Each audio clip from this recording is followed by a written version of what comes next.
Hello again, this is Ken Martinez with Mark Investments with the second video in our analysis. And let's get right to the tab.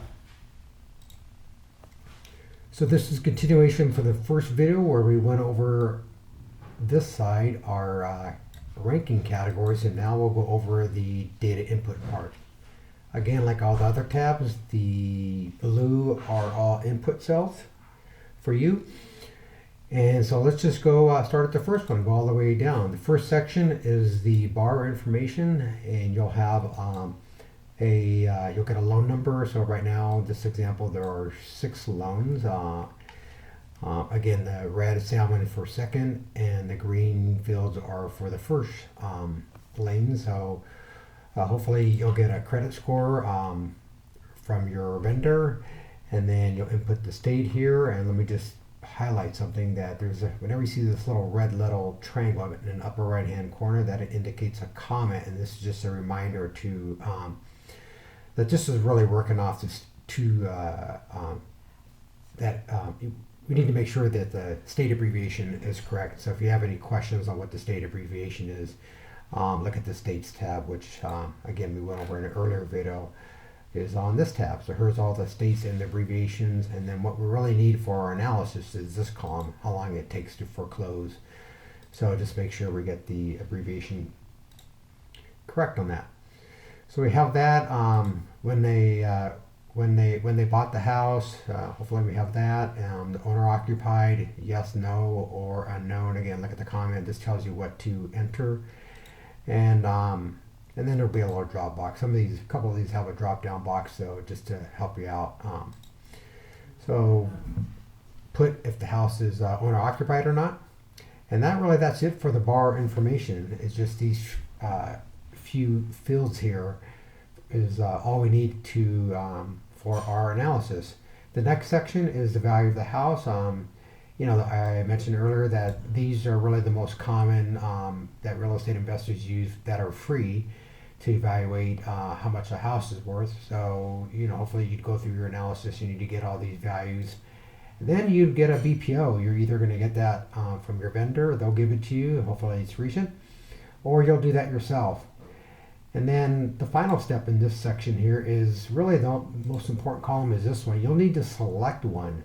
So you either type it in or use a formula to point, but everything else is going to really use this column. So you just need to decide, what do you want to use as the value of your house? Is it the Zillow estimate, an average of all of these, or the BPO or something?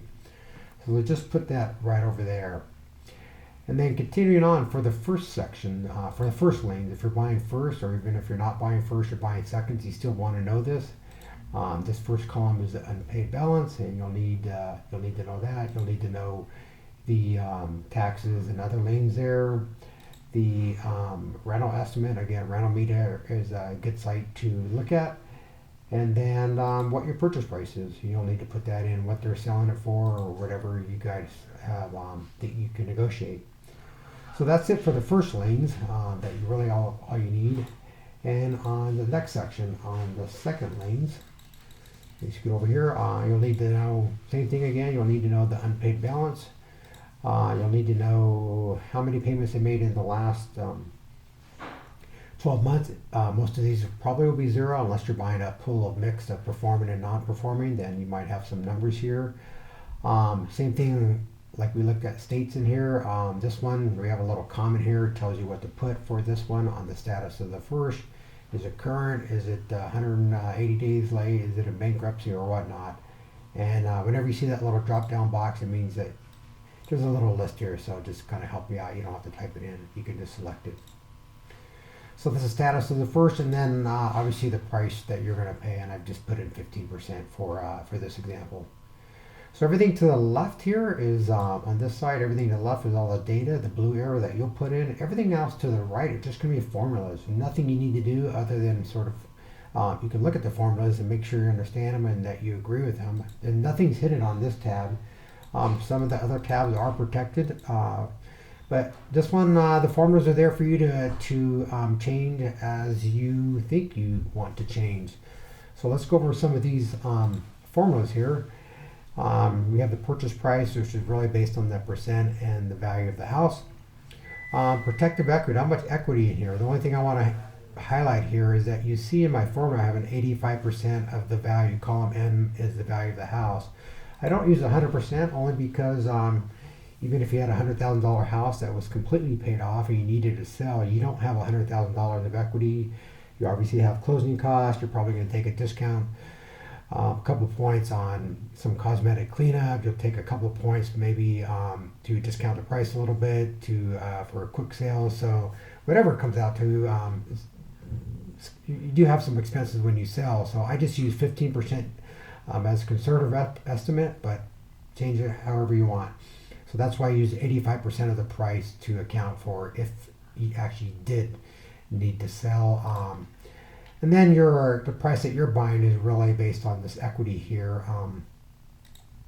What happens if you need to foreclose? So you can see what my formula here. This is sort of the worst case scenario. If you need to foreclose and you couldn't sell it, you had to rent it out, what would be your cash on cash return? So the only thing I want to highlight here is I have a 0.66% of the rent. Column P is the rent over here. And that's simply because anytime you have a rental property, you're obviously going to have expenses. I use a 40% expense margin there, and that's probably a safe conservative estimate for what we're trying to accomplish here. So that's what the 60% is. And then your cash on cash is 6% of your annual rent and divided by your purchase price and all the other expenses. So then the months foreclosed, that's based on the state you entered, and that's really the formulas for the first. The second are going to fairly similar. You have the your purchase price based on this percent and the UPB. Equity, same 85%, except you have to subtract out also to account for the first. Does the owner have equity? How long have they been in the house? And how much bigger is the first divided by the second? Again, as mentioned before, we don't want that first to be too much bigger, hopefully less than 4 times. So that's it for these formulas. There's nothing you need to do, again, other than copy it down for every loan that you have. And then the last section is going to be the weights. This is really the most important part. All of these weights are working off these formulas here. The only thing you need to do is look at, again, the blue section, our input cells. You'll need to decide what are the weights for the categories. So if you're buying first, these wouldn't be 0. These would be something like 25%, 25, 25 or something. As long as it adds up to 100%, you'll be fine. So right now, this example, these 6 loans are just looking at seconds. So I've zeroed these out, and then I just have the seconds with weights. So on the seconds now, these are the same 8 categories we went over before. And what you'll need to decide, this is really somewhat of a personal preference, but you can see what I've done just as an example for for this video's example is, for me, really the most important thing is if I can get a second with equity, then that is 30%. I would say that's the most important, or at least right up there in my opinion. Then next would be is the first performing or not. So this is, for this example, 50% of my weight is really the equity and the status of the first. Everything else, these other 6 categories are add up to the last 50%. So just make sure, again, all of these weights add up to 100%. I have a little formula, like for example, if you actually went over, you'll get a little error message saying, "Oh, you went over. You need to be 100%." But so I have 50% here, and then it comes down to 10% is for the unpaid balance amount, or how long they've been in the house for emotional equity. So whatever you feel is the right weights there, you enter that in, and that'll equal 100%. And then the last thing you're just going to look at is these weights. So this column is what you're going to use to evaluate what note to buy. So in this particular example, this second to the last one is really is going to be the largest number. So if you're only going to pick one, this would be the loan that you would want to buy according to what you think is the most important weight and according to your ranking categories. The next best loan would be this third one, and then you would take the first one, and then the worst loan would be the second one according to the weighted total. So again, at the end, all you're looking at is this. The higher score, the better. And that's it. So again, this is Ken Martinez, Mark Investments, signing out. Thanks.